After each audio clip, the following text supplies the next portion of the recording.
5% of Kenyan adults are fully vaccinated. The quarantines and targeted lockdowns as Beijing prepares to welcome thousands of visitors for February's Winter Olympics. The northern city of Xi'an has now banned residents from driving cars around town in an effort to control the country's worst outbreak in 21 months. No vehicles are allowed on the roads unless they are assisting with disease control work. Police and health officials will strictly inspect cars, and those who break the rules could face 10 days detention and a fine of 500 yuan, which is equivalent to $78.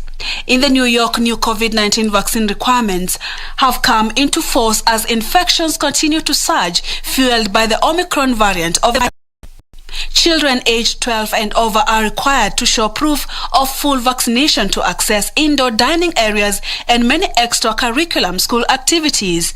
The city is also introducing a vaccine mandate for private sector workers, the first in the US to take such an action. Jabs are already mandatory for state employees. Italy, Spain, and Greece have made face masks compulsory outdoors again. Catalonia in northern Spain has imposed an overnight curfew, and the Netherlands is in strict lockdown.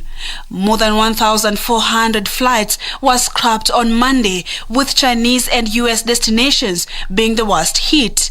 Hong Kong is banning all South Korea's Korean air flights for 2 weeks after positive cases among some arrivals. In all, more than 8,000 flights have been grounded over the long Christmas weekend that began on Friday. From health to education now, Education Cabinet Secretary Professor George Magoha says that the first phase of the junior secondary school classrooms under the competency-based curricular program will be complete by April of next year. The project that was initiated by President Uhuru Kenyatta has set aside 8.1 billion shillings for the 10,000 classrooms across the country for easy transition of learners from primary to junior secondary school. Professor Magoha spoke in Mombasa during the inspection of the ongoing CBC classrooms construction project. Ann Buru is our education reporter tonight. At the Mombasa Secondary School for the Physically Handicapped in Nyali Sub-County, Education Cabinet Secretary Professor George Magoha briefly officiated the groundbreaking of the CBC classrooms. He later moved to Shanzu, Kisauni Sub-County, where he inspected the ongoing construction of the Mama Ngina Girls Secondary School. It was during their tour that he reiterated that the government is committed to ensuring that the 8.1 billion shillings project initiates smooth transition from primary to junior secondary school. It's extremely important that the phase one that we have started, which will involve 5,200 classrooms, is completed by April this year. It will give us time to mobilize and start phase two, so that by the end of the year, when we start in 2023, all our children will have enough classrooms to be in. He disclosed that printing of textbooks for the grade 6 learners will be complete by April as they begin their first term. From 2018, when we started to get textbooks, first of all, we saved 70%, and we have spent in excess of 28.5 billion shillings. And we are going to ensure that by the time we go to grade 6 in March next year, in April next year, the grade 6 textbooks which are currently being printed will have been distributed to all the children. And with the current tight school calendar, the Education Cabinet Secretary assured that all 5 national examinations for next year will be ready by end of February. It is important to note that we have 5 examinations next year, the 2 normal ones in March, then there will be 3 of them, the normal KCP and KCSE, and then grade 6 exam, which will be responsible for only 40%. Those 3 shall be done in December. The President has directed that we prepare those exams, and as he leaves, the exams will be ready to be mounted. As a matter of fact, there are just a few things, and I hope by the end of February next year, all the exams, all the 5 of them, will be ready to be mounted. Meanwhile, the Kenya Primary Schools Head Teachers Association 17th Annual Delegates Conference is expected to commence tomorrow at the Sheikh Zayed Children Welfare Center, with the Cabinet Secretary Professor George Magoha expected to officiate it. For Prime Edition from Mombasa County, I am Ann Buru. On to politics now. And Orange Democratic Movement Party leader Raila Amolo Odinga has stepped in to cool the rising political temperatures in Migori County. Raila, who toured the county, called on the gubernatorial hopefuls to campaign peacefully, saying that violence has no place in the current democratic space. Meanwhile, Western Kenya leaders allied to Raila Odinga have warned Kakamega Senator Cleophas Malala against any attempts to disrupt the Azimio la Umoja meeting scheduled for 31st of December in Bukungu Stadium. Kevin Washira is on that political beat. ODM leader Raila Odinga was in Migori County to quell simmering tension in the area, pitting party's gubernatorial hopefuls. Raila, who chose to address his supporters in mother tongue, told the aspirants that he will not allow the party's popularity to be diminished by a few disgruntled elements. ODM! ODM! Raila's move comes barely a week after Migori Senator Ochilo Ayako's rally was disrupted in Suna West by a known assailant who tear-gassed him. In Kakamega County, political leaders allied to Raila Odinga are reaching out to ANC leader Musalia Mudavadi, inviting him to the Azimio la Umoja rally scheduled for 31st December 2021. Speaking after inspecting Bukungu Stadium, where the meeting will be held, the leaders warned area Senator Cleophas Malala against disrupting the meeting, which they say will give political direction to the community. Senator Malala has now been summoned by National Cohesion and Integration Commission over remarks bordering on hate speech. Na mnajua hiyo Kakamega, hapo ndio bedroom yangu. Nataka kuambia hao majamaa, kama hawatachukua permit kwa Musalia Mudavadi, wasikuje huko tarehe 31. You cannot stop River Nile. River Nile is too powerful. And we are saying kwamba on 31st, we are declaring our support for Raila Amolo Odinga and Honorable Wycliffe Ambassa Oparanya as our new kingpin for this region. Oka ni nyoka isiyo na kichwa na haina mkia. Because there is no leadership in Oka. Na hatuwezi kungojea tuchelewe pale. Awache kutumiwa vibaya na Malala. Kwa ajili Malala yuko na William Samoei Ruto. Na yeye yuko kwa biashara. Malala is a young political merchant. Na huu mkutano ni wa watu wote, si watu wa ODM peke yake. Wakenya wote ambao wanataka wakuwe hapa, wale ambao wanaunga mkono Azimio la Umoja. In Busia County, Marachi Cultural Day was temporarily disrupted as supporters of various gubernatorial hopefuls clashed.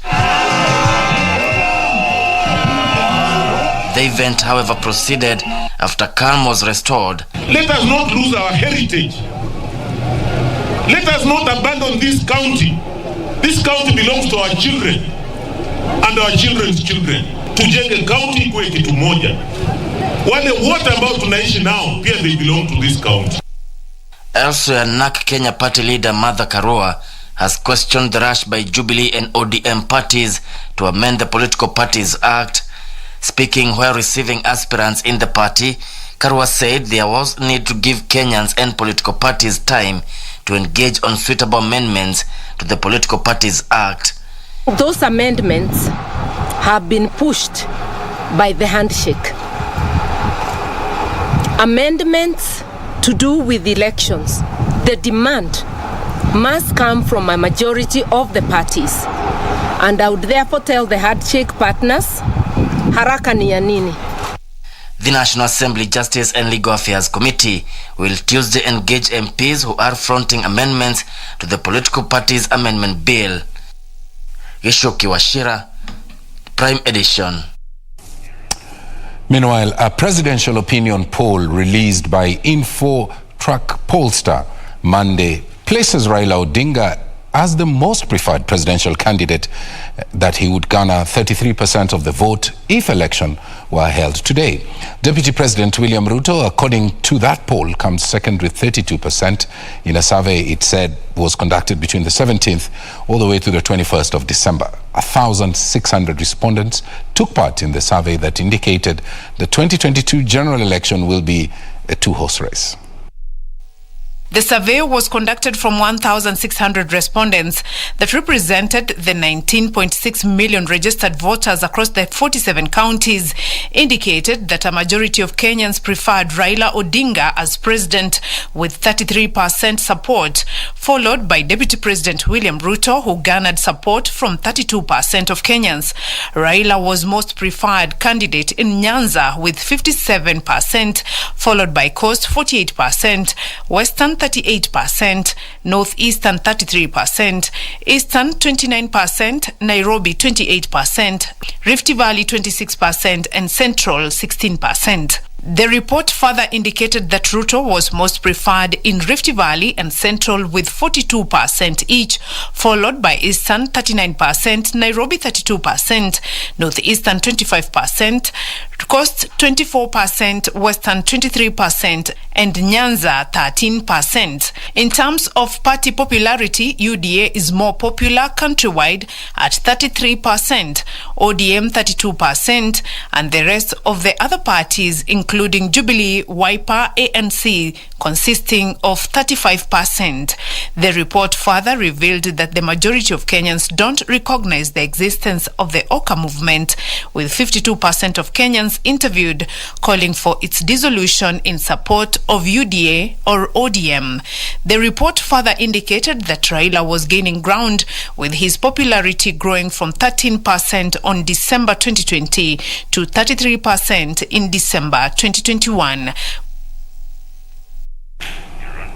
On a separate matter, many city dwellers have blamed the harsh economic times occasioned by the COVID-19 pandemic on the dampened festive celebrations business people have before enjoyed. Big business during Christmas have had to contend with slow businesses that has characterized this year's celebrations. Many Kenyans are, however, upbeat of a brighter 2022. Ben Troy with that report. 27th December in the streets of Nairobi City. Kenyans going about their business uncharacteristic of a festive season. Businesses that are usually open on a Monday remain shut for the festivities, with few remaining open. Hii saizi tunang'ang'ana tu vile iko. Though vile watu wametravel, hakuna ati iko busy vile, lakini tunakopa tuna vile iko. Hii mwaka hii Christmas imetukaria. Other years tunamezoea wakati kutoka day 23 business iko juu, biashara imeshika kila mahali, lakini mwaka hata tumeamua kuna kwenda sikukuu. Hii biashara iko chini kidogo, sio kama miaka ingine. Maybe imeaffectiwa na corona, sio kafenye tunafanyaga, lakini hiyo kidogo tunashukuru Mungu. Traders hope to cash in from a few city dwellers who could not make it up country for the celebrations. The COVID-19 pandemic has taken a toll on many establishments, coupled with the number of Kenyans who opted to travel up country. The hotel and transport sectors also feeling the heat. Usafiri wetu umerudi chini sana, hakuna watu venye kitambo kulikuwa na flow, saizi hakuna flow. Hata unaweza ona hakuna flow. Gari moja moja inajaa, gari ya nyuma ijae ndo ya mbele ijae saa hii. Hii imerudisha biashara yetu chini, Christmas imeenda chini kabisa. Kazi imekuwa imerudi chini, watu wametravel. Nakuja town na kaa 2 hours kabla ubebe. So watu wapo bakijani. With the country gearing up for campaigns, the 2022 education calendar and later on general elections, Kenyans are optimistic over brighter 2022. Ukiangalia hii uchumi vile imekuwa, mambo imekuwa mangumu sana. Watu wanaongopa kuspendi pesa juu ya school fees. Juu watoto wanafunga shule wiki moja wanarudi wanafungua. Kwa Wakenya tujikaze hivyo hivyo. Siasa tufanye siasa iliyo na amani, siasa nzuri, maisha mzuri, vile mzee Moi alituambiaga. For Prime Edition, I'm Ben Troy. Well, these are COVID-centric times and the protocols stand. Time for our first break. And if you are yet to be vaccinated, I hope you're planning to do so as your New Year's resolution. I plan for a booster. Okay, we'll see about that. Stay with us.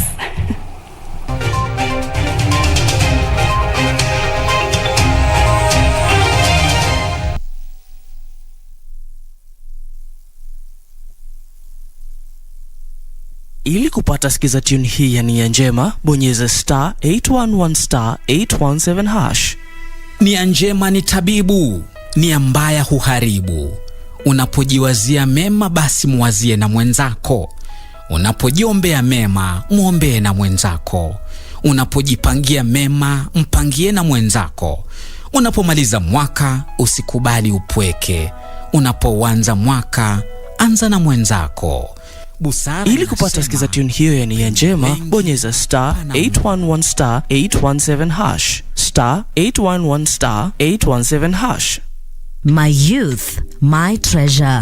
I will use it to positively build my country Kenya. Kenya all the way. Kujenga nchi ni wajibu wetu kama mayouth. Tujitokeze, tukae rada.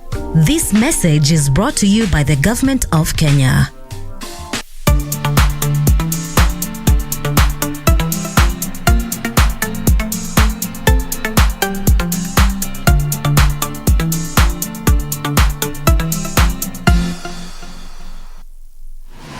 Log on to the KBC website at www.kbc.co.ke to get the latest breaking news, entertainment, sports, politics, lifestyle or business trends from Kenya and around the world. Never miss new episodes from your favorite TV shows, reruns and movies. Just stream online or watch live on your YouTube channel at KBC Channel 1 TV shows. For the day's biggest stories, trustworthy news and family entertainment, log on to KBC Channel 1. Watch what you want anytime, anywhere.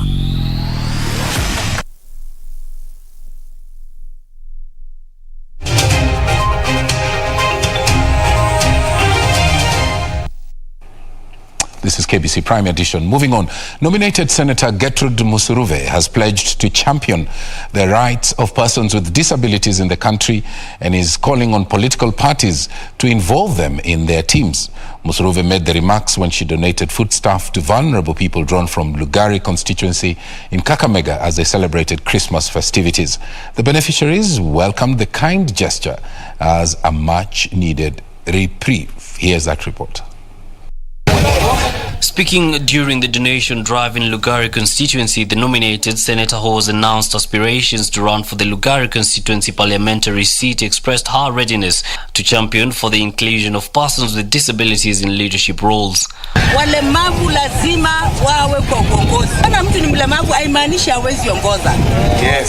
Unaweza kuwa na changamoto ya kutembea lakini unaweza bisha ofisi. All political parties lazima pia kwa register yao iweke walemavu. Musuruve saying society must learn to embrace all if this nation is to move ahead, promising to ensure that every person gets their rightful share of the national cake in the constituency if she clinched the seat. Niko tayari kuwa mtumishi wa Lugari ili nione CDF imefikia jamii zote, hata zile jamii hazijiwezi, watoto waende kusoma. Na najua kwamba kuna jamii nyingi hapa Lugari hawana stima. Na ningependa kusema kama mtetezi wao, nitajiunga pia na serikali tuone vile stima itakuja hapa. The beneficiaries welcomed the kind gesture from Musuruve and thanked her for remembering them during this festive season. Nafuraha kuona mama wetu anakuja kututembelea. Tu kukula mchele lakini tutakula. Tujaribu huyu mama na mtaona different ya wale wazima na wale watu wa aina ya sisi.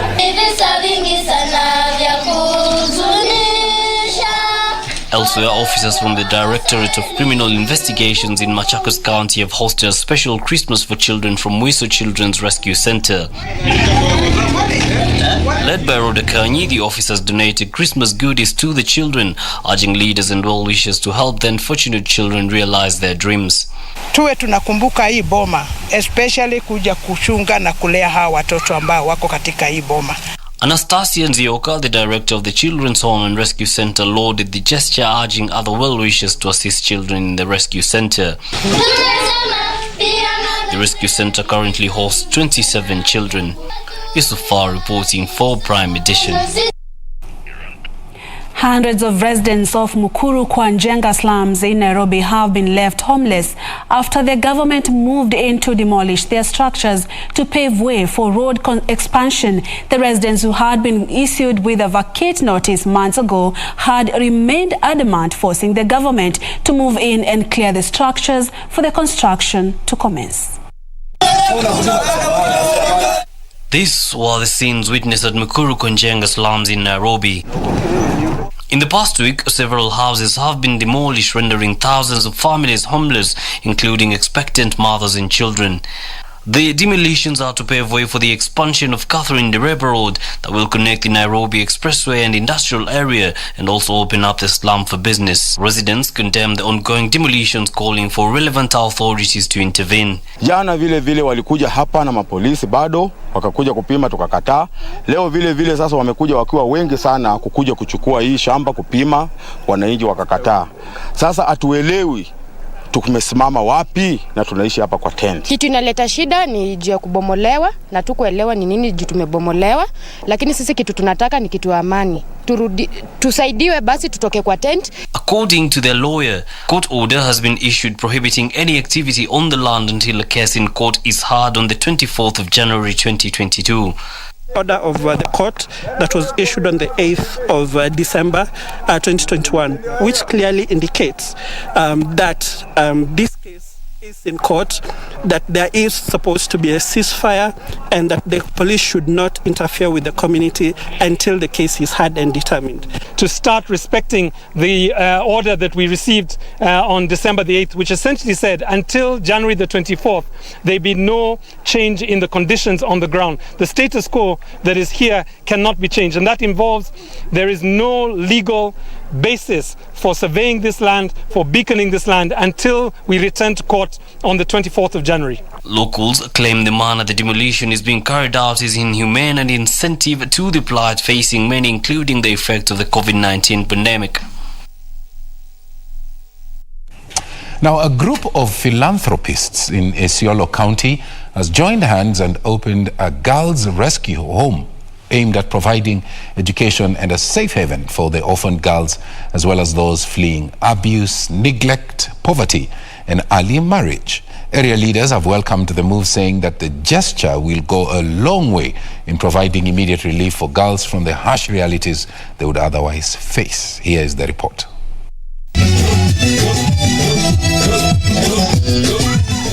Beyond the launch of this orphanage in Bulapesa, Isiolo County is a journey full of hope and aspirations.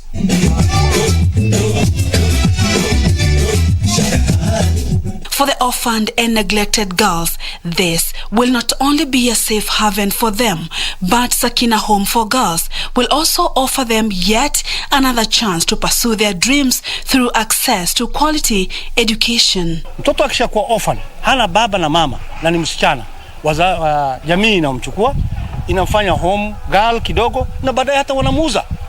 Anauzwa, akishauzwa kwa bwana, baada ya watoto wawili watatu na umaskini hiko, shida ni kubwa sana. We have to invest in education, especially kwa wasichana. Shida ambayo amesema ya drugs. Vijana wanamaliza shule ama waende shule, wanabaki katika mtaa, maisha inakuwa nini?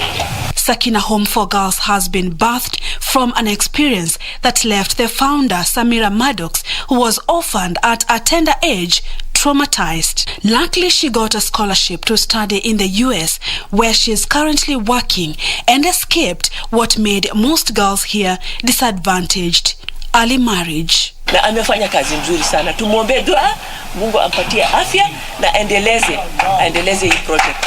Ni kitu ajabu kabisa.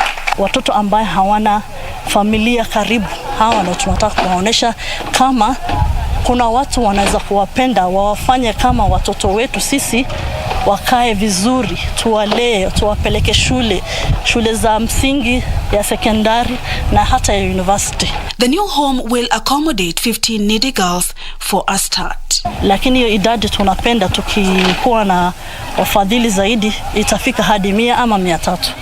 Tungependa sana kwa sababu hii kazi tunafanya ni kazi ya kujitolea.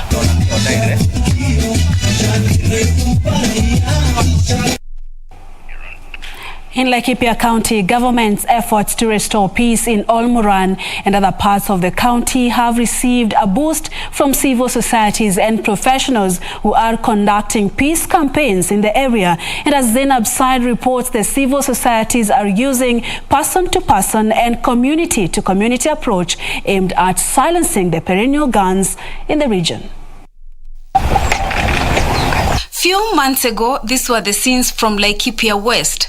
Rampant attacks by armed bandits that left a trail of destruction and displacement after villagers fled their homes. The state of lawlessness forcing the government to embark on security operations to bring back sanity. We are going to be here in a sustained manner for a long time. Tutakaa hapa sio wiki moja namna hii hapana. Tunataka kuweka presence hapa.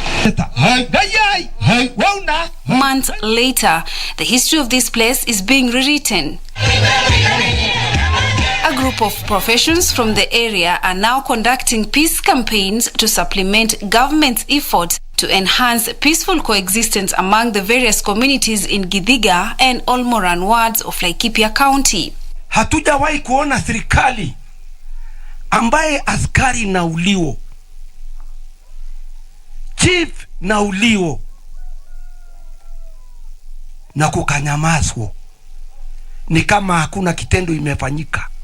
The group is leaving no one behind. Artists, victims, business leaders and youths are all enjoined in this grassroots campaign.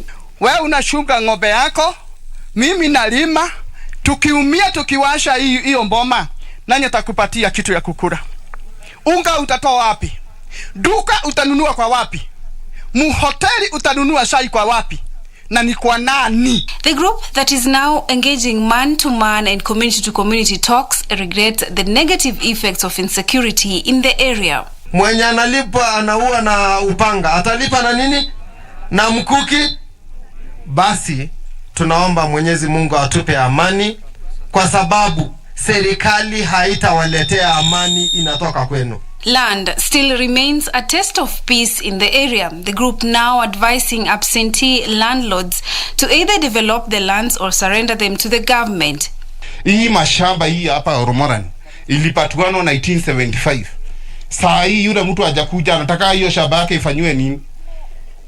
Mnataka ifanywe nini? Na mko na vijana. Vijana mnataka wapatue shamba lini? Hiyo mashamba ishukuruwe tena, ipatiwe vijana, hata wakuwe na title deed. As a sign of respect to those killed during the skirmishes, including security officers who lost their lives, the residents have been urged to examine all political aspirants before voting them in. Mimi kuzalio kwangu sijawahi kuona askari ameuliwa. Mandege na kwake imetoka juu na chini. Lakini hii Olmoran hii ni soko gani iko hapa ya kumaliza watu? For Prime Edition, I'm Zainab Said. Well, Ruiri Ruarera, that's in Buri sub-county, Meru County, has been known to be an area that is full of many challenges, ranging from scarcity of water as well as food. But the script now has changed after the intervention of former local Member of Parliament Boniface Katobu. He's spearheaded sinking of several boreholes in the area. The residents have now ventured into horticulture and don't have really to rely on relief food anymore from government as well as other well-wishers. The area that was once close to be a desert. The activities going on here will hardly reveal the previous status where water was a scarce resource. The massive transformation here at Ruiru Ruarera in Buri sub-county of Meru County is attributed to the effort by former Buri Member of Parliament Boniface Katobu Kinoti. Kinoti has drilled several boreholes in the area, transforming the said area into Canaan as it is now known to many. Mbeleni hata hakuna hata maji, lakini mheshimiwa wetu alikuja akashimba huko mto Mbogo. Tumekuwa na ukame mingi sana. Tunaenda huko kwa kisima huko karibu na Sioro, tunaenda huko tao hakuna maji ilikuwa hapa. Maji tunaenda kuchota maji karibu kilomita 5. His effort has enabled residents venture into farming and therefore boost food security. Sasa sisi ile maji tunalima nayo inatusaidia hata kichakula. Vitu yote watoto wetu hawana sinda. Naomba serikali ione kama tutasaidia na kitangi. Sababu kuna mtu haina uwezo ya generator. The residents say that water has come as a blessing to them, even as they call upon the government to drill more boreholes in a bid to enable them increase their production in farming. Ile ningetaka ni maji tuongezewe nyingi. Na kama hapa wanatoboa maji ilisaidia baende pengine batoboa ingine na ingine tukai vizuri. They, however, decried of poor roads and appealed to other elected leaders to intervene in a move that will help them ferry their farm produce to the market without any difficulties. Timothy Kipnusu for Prime Edition.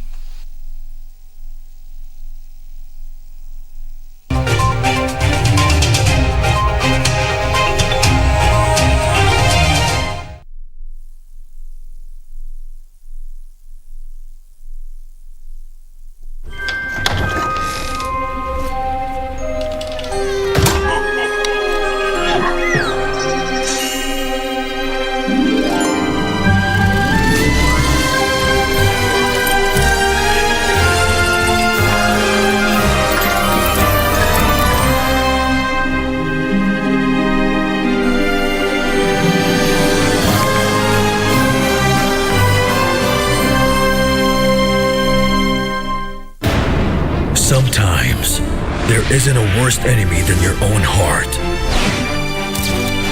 A rebellious heart. Forget about her. She's married now. She's not happy. I can't see her like this. A guilty heart. I can't take it anymore, Mama. I'm sorry I forced you to marry Damien. A determined heart. I still love you. Let's run away. But what about my children? Lying heart.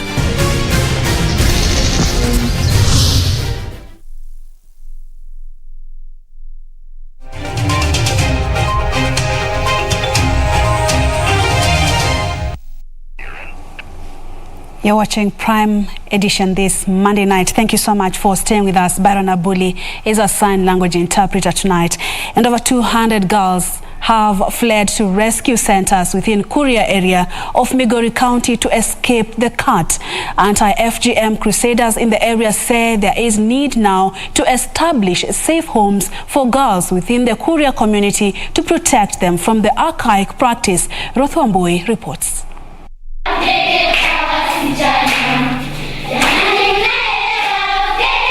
FGM has become a thorn in the flesh among Kuria girls in Migori County. Kwa tumefunga shule. Mama yangu akaniamsha nikashanga kwani tunaenda saa hii usiku shambani. Kumbe hivi nienda kutaiwa akaniambia tu nivae bado tu nguo za black. Tukaenda sana sana tumefika hapo tu penye anaenda kunita mwenye anaenda kunishika kichwa nikitailiwa. Nikasema jana nilisema ninaenda kubadilisha viatu. Leo nitasema nini? Ndio mama yangu ajui kukimbia. Nikakimbia. Hawakunipata. Nikaenda nikajificha kwa mahindi hata sikujua niko kwa mahindi gani. Mimi nilipata niko kwa mahindi. Wakanitafuta wakanikosa. Nikasali rozari nikaomba. Ikafika asubuhi nikapandisha kwenda juu kidogo ndio nikajua safu sehemu niko.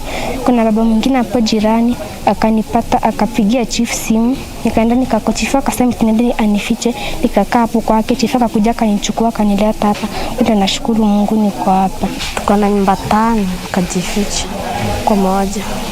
A representative of the Pan-African Women's Association, while speaking in Kuria during a tour of rescue centers, said schools and homes are not the best place to hold girls who run away from the cart. I'm here on monitoring on evolution And I'm surprised that the vice is still continuing. And today, as we spoke yesterday, that we have to join hands and end the vice. Tulioona hapa kidogo si nzuri. Tuna tumaini ya kwamba wanaweza pata mahali mbadala, maana kambi hii imekita katika shule. The anti-FGM crusader said the number of escapees during the December holiday are at its peak. That's why we are here to give support to those who are really working here locally at the organizations to see what more we can give since before this ends. So we just brought some small gifts and motivation, love them, just natural love. Sentiments echoed by Christine Gatti, a manager of a rescue center that currently hosts over 200 girls. Huu msimu wa ukeketaji ukweli kwa Kuria hatukuwa tunautarajia kulingana na kalenda ya shule, maana tulijua shule ikifungwa kufikia tarehe 23 basi wasichana hawangekeketwa, maana tayari hizo siku zilikuwa chache, lakini tulishikwa bila kujua, na ndio maana tuliposikia kesi ya kwanza imetangazwa ikabidi tutafute tutaweka wapi wasichana ambao watatoweka kutoka kwa ukeketaji. 2 months ago, the Kuria elders signed a memorandum of understanding with the anti-FGM board to bring to end the practice. Wengine wamekuwa wakiletwa hata na wazazi wao wakisema kwamba wanaogopa labda grandmother atawakeketa, na wengine pia wamekuwa wakikuwa rescued na polisi wanaletwa hapa. President Uhuru Kenyatta has given an ultimatum to end the FGM in Kenya by 2022. Ruth Wamboi for Prime Edition. Gubernatorial aspirants in Tana River County have been challenged to be peace ambassadors as the country enters the campaign period. These and more stories in our news making headlines in the counties. Speaking at the Merti Shrine of Wadhei community in Bura constituency during the endorsement ceremony, the elders led by Abdi Hassan challenged electorates to thoroughly scrutinize candidates' manifestos before making their choices. Tafadhali tafuta kura kwa kuleta jamii pamoja, kwa sababu Tana River hii ni yetu sote, inatutosha. Tumeafikiana, tumeshirikiana, tumemaliza hii jambo kwa umoja, na tunaomba Mungu atakuwa na sisi. The elders at the same time endorsed former Bura constituency MP Nassan Nur Abdi to vie for the Tana River governor's position.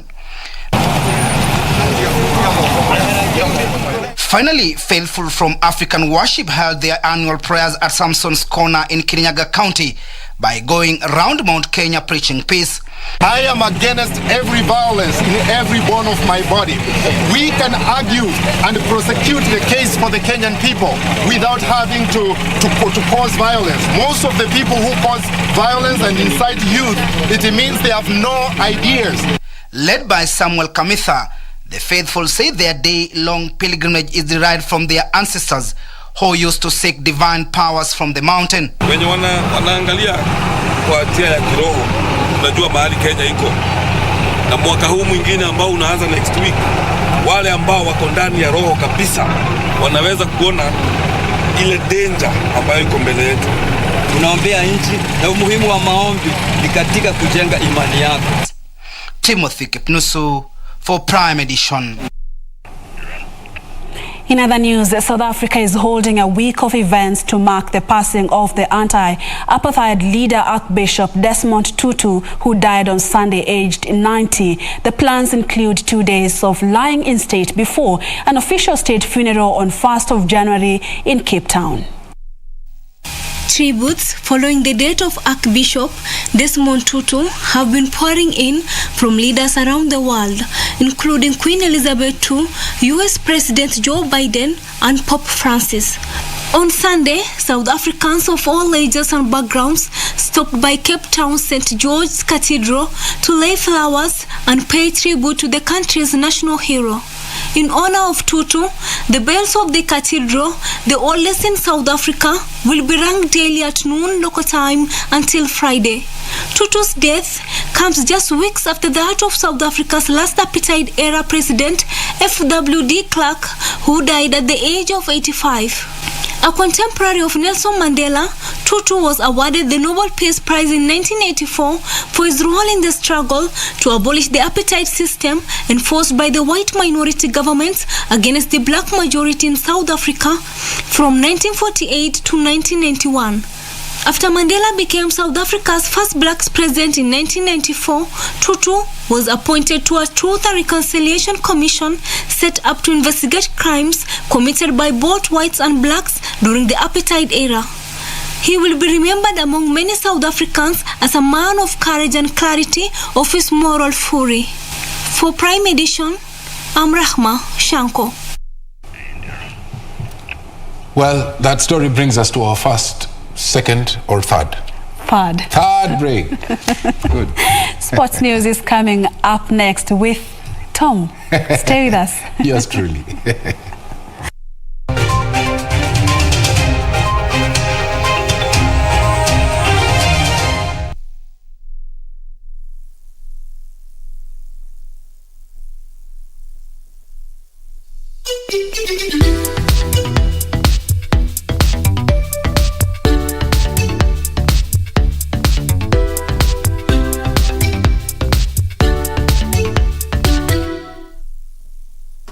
It's the season of sharing and making merry, and your favorite TV station is here to make your Christmas more memorable. Watch KBC Channel 1 this holiday season and stand a chance of winning thousands of shillings in cash prizes and shopping vouchers. Look out for our trivia questions and get rewarded for answering the questions correctly. KBC Channel 1, giving you 1,000 reasons to be happy.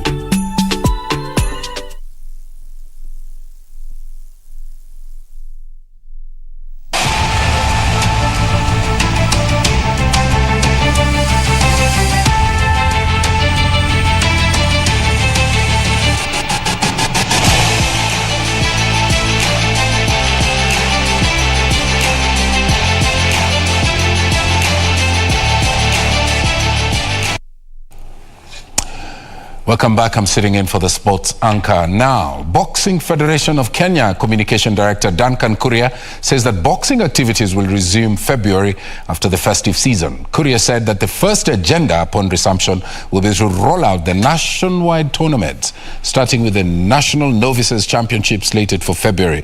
The championship will be followed by the National Intermediate Tournament, where winners will qualify to be part in the Kenyan Open slated for March.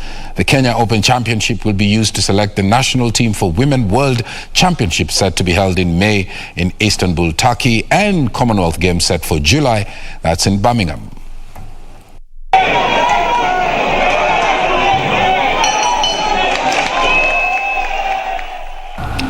The National Boxing League will start after we have held our National Novices, National Intermediate, and the Kenya Open. So once we have done our Kenya Open, then that's when we are going to start our National League. We expect it to be 5 legs to be held in 5 different counties, such that we can have a real good experience of Ndondi Mashinani. I think it will be a good experience for the boxers and the officials to travel across the country and experience what is found in different counties in this country. Bobaracho Football Club humbled Kegati FC 4-0 to clinch the Eric Obino Cup in Bora Racho grounds, that's in Kisii Central Sub-County. The winner bagged 30,000 shillings while the runner-up received 20,000 shillings. Nyanguru Football Club finished third. They received 10,000 shillings, with participating teams walking away with 5,000 shillings each. 8 teams took part in the tournament.